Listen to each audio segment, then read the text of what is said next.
Ladies Who Wear Hats, Part 3. I've left the list of markers from the first lady up, and I've added the additional colors that I'm using for my second figure. Please enjoy and thank you for watching.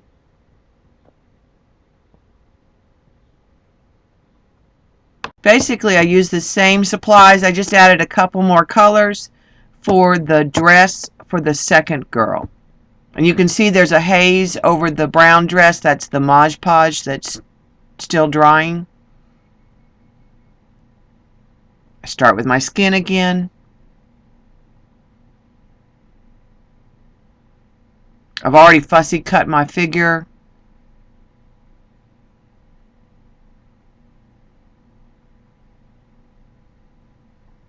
She had a purse, so I definitely wanted to make sure that this purse didn't get colored with the reddish rust color of the dress.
I was going to use the scarlet red to block off the dress, and then I decided no, I'd use the color of the warm grays to indicate, because this lady's wearing gloves, so I start working on the gloves.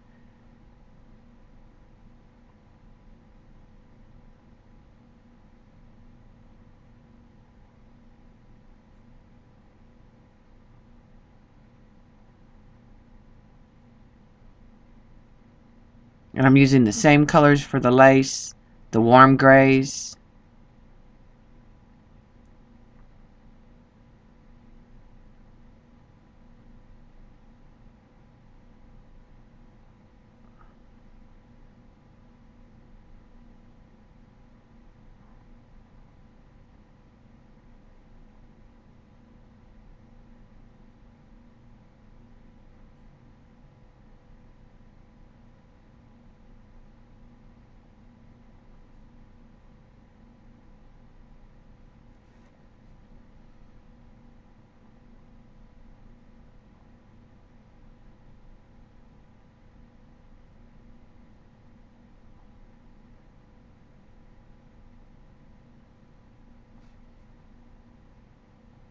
I use a lot of little dots just to indicate the lace pattern.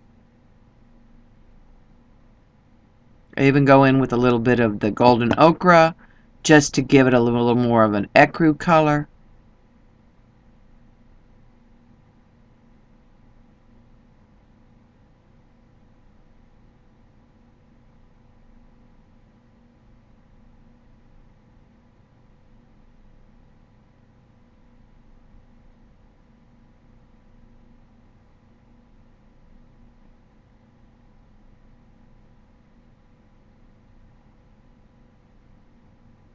Now on this dress I used two colors, so I did an undercoat of this scarlet red. It's more of a coral color.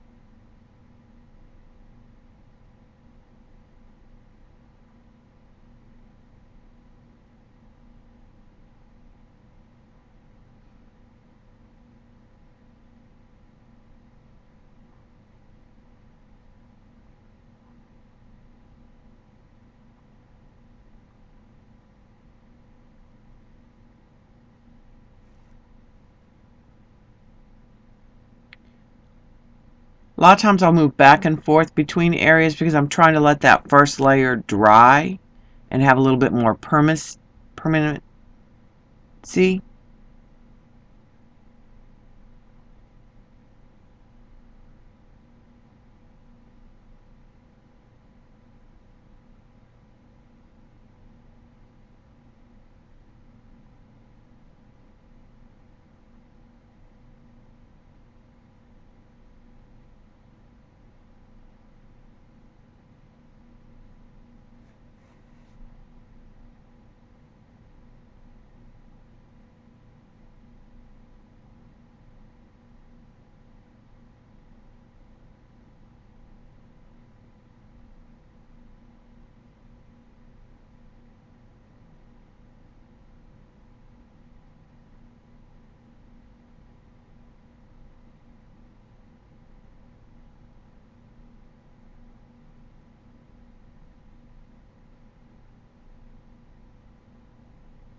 Now I start on her leather clutch, and you'll see I end up using some of the grays and the browns, and then I end up not liking it. I take a lot of it back down almost to the cream.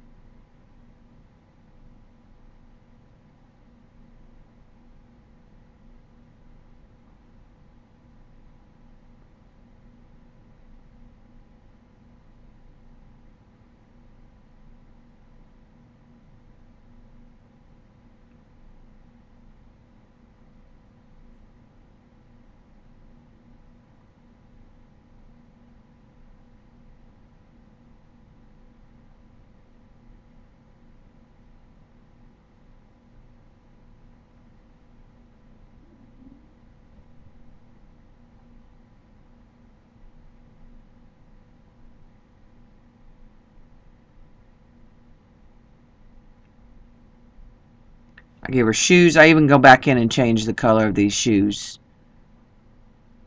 because I just don't like the color with the final color of the dress.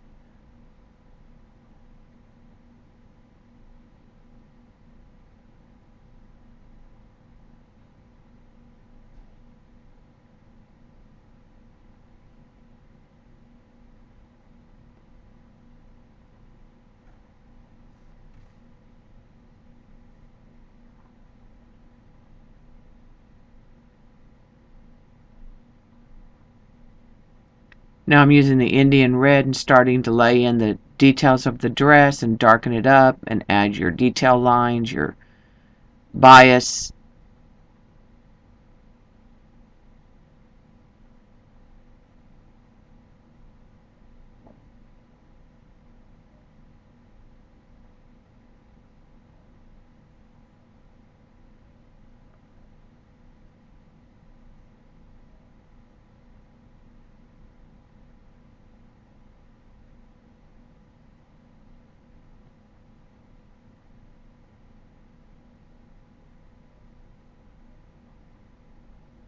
And you'll see once again I start at the top and then I work my way down, and then you'll see that I go back up to the top. That's because that ink is dried and it's a little bit easier to work with and not as wet, and I can get those layers.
Both of these dresses have a skirt cut on the bias, so they have a lot of fluid movement.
Again, you got to clean your hands before you switch to the next colors, especially if you're working in the face area.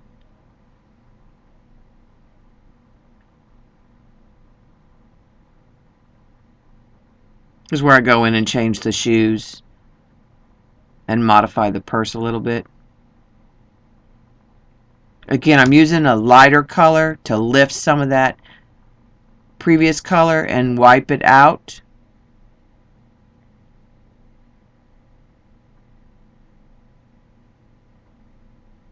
Just be sure you kind of clean up the tip of your marker before you use it the next time, because it will have that secondary color on the tip.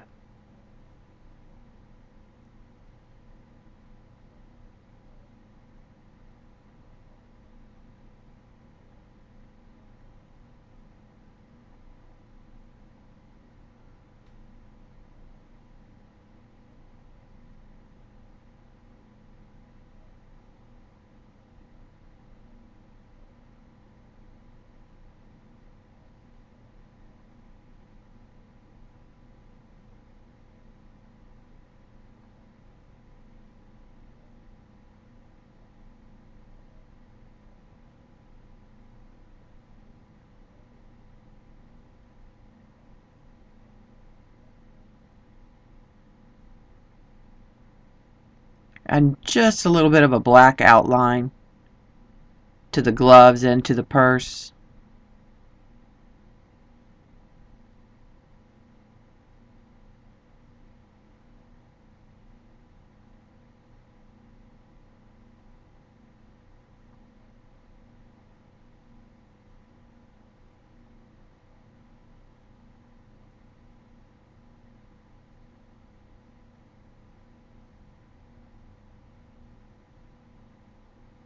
This is not a brush pen, this is a script pen, so it has a very fine point.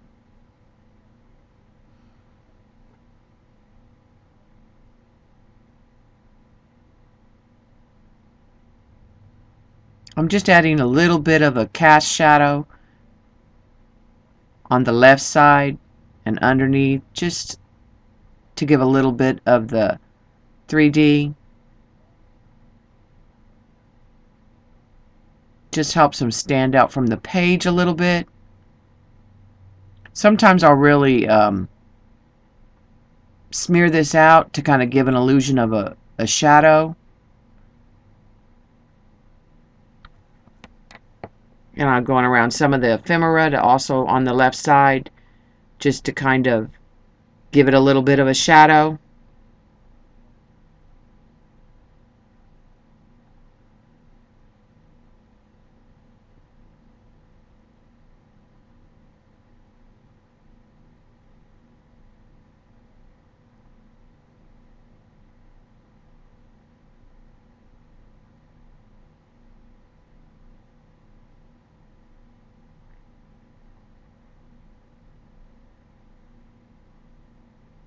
This hat had a cluster of roses and then some netting behind it, so I used my lighter red color.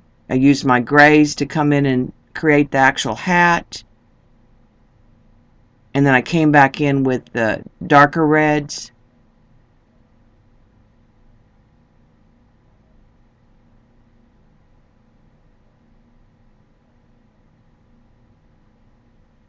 Using kind of a scribble motion so that you can sort of see both colors.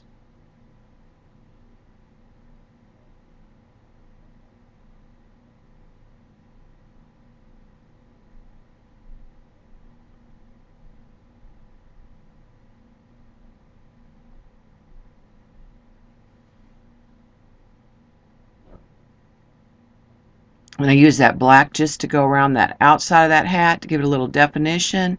And then I start putting in my first layer of hair using the script black marker also.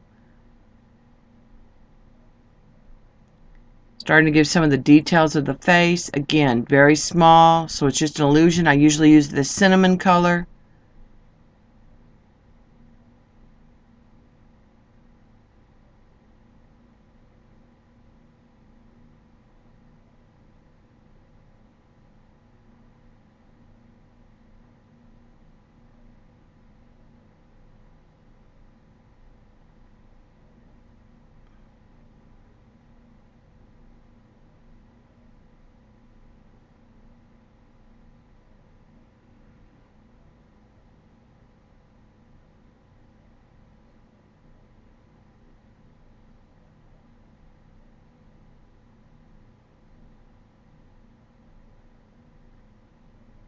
Adding a little bit of that walnut brown just to kind of darken the hair.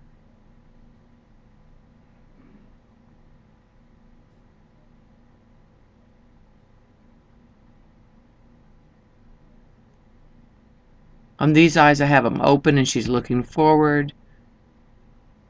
So I give a little bit of illusion of a lash, a pupil. I come in with just a little bit of green to get a little bit of a green eye. Little medium flesh to add some blush and some shadow.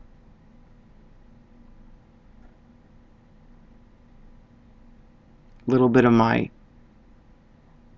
undercolor red just to add that hint of lipstick.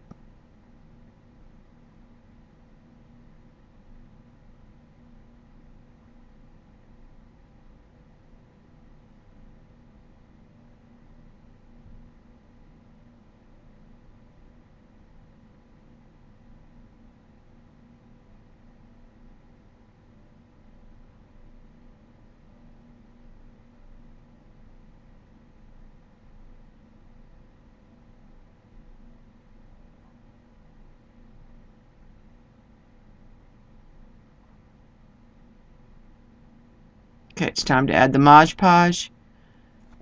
I'm going to start on our legs. I'm not quite sure that the reds are going to bleed sometimes, so I'm pretty careful about checking my brush, letting it sit, then I can gently go back. On the face, I tend to just blot it and then let it sit and then go back in. I'm going to give another coat over here since I added a little color over my shadows.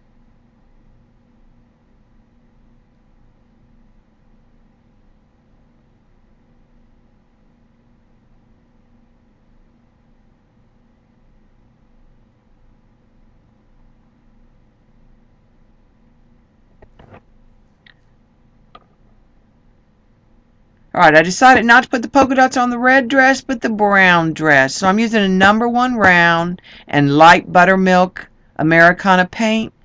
It's very difficult to get my polka dots kind of the same consistency, so I went with it, and some of them are larger and some of them are much smaller.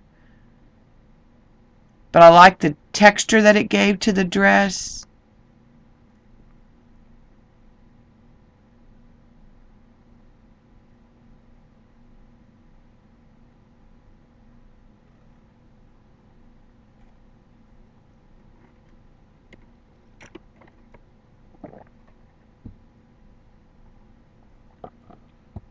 Since I'm left-handed, I'm working on that right side. Trying to work from the top down so that I'm not dragging my hand across any of the wet paint.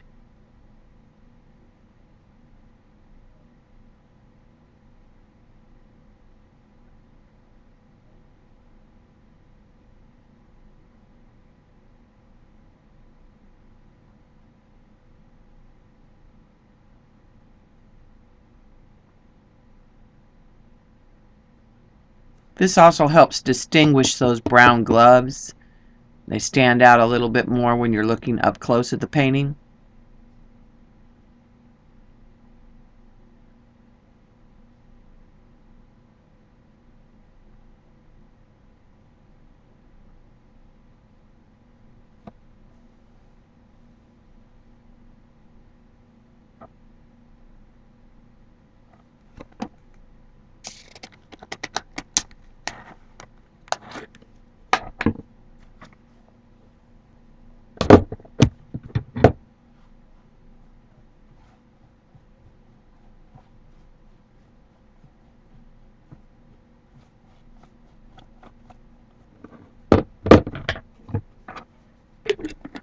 Add a little bit more walnut brown, kind of to define some of my dress again that was lost with the polka dots.